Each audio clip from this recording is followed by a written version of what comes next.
প্রতি বছর ত্রিপুরা রাজ্য সরকার শারদ উৎসবের সময় ত্রিপুরা সরকারের খাদ্য জনসংভরণ ও ভোক্তা বিষয়ক দপ্তরের উদ্যোগে চিনি, ময়দা ও সুজি ভর্তুকি মূল্যে প্রদান করা হয়। কিন্তু এই বছর প্রথমবারের মতো সম্পূর্ণ বিনামূল্যে 1 কেজি চিনি, 2 কেজি ময়দা, 500 গ্রাম সুজি দেওয়া হবে।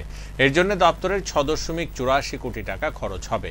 শুক্রবার মহাকরণের প্রেস কনফারেন্স হলে এক সাংবাদিক সম্মেলন করে একথা জানান ত্রিপুরা সরকারের খাদ্য জনসংভরণ ও ভোক্তা বিষয়ক দপ্তরের মন্ত্রী সুশান্ত চৌধুরী।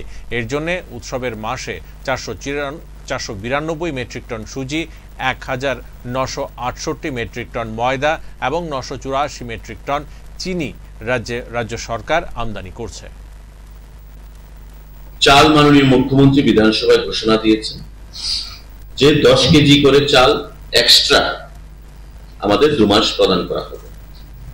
আপনারা নিশ্চয়ই জানেন যেটা ঘোষণা হয়েছে, খাদ্য দপ্তর ফিনান্স ডিপার্টমেন্ট থেকে অর্থ চেয়ে সেখানে ফাইল পাঠিয়েছে এবং এই চালটা আমাদের কিনে দিতে হবে এফসিআই থেকে।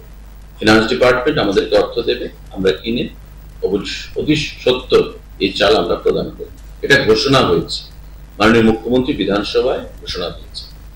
চিনির প্রশ্নে বিগত 3 মাস ধরে চিনির যে সাপ্লাই সেটা বন্ধ আছে, কারণ নির্বাচনের কারণে আমাদের লোকসভা নির্বাচন গেছে, পঞ্চায়েত নির্বাচন গেছে, তার জন্য আমরা টেন্ডার করতে পারিনি। টেন্ডার হয়েছে, চিনির সাপ্লাই শুরু হয়ে গেছে এবং আমরা আগেই প্রেস রিলিজের মাধ্যমে ঘোষণা করেছি ডিপার্টমেন্ট থেকে, দপ্তর থেকে, যে 2 মাসের বা 3 মাসের চিনি আমরা দিতে পারছি না, সেই চিনিগুলো একসঙ্গে প্রদান করা হবে।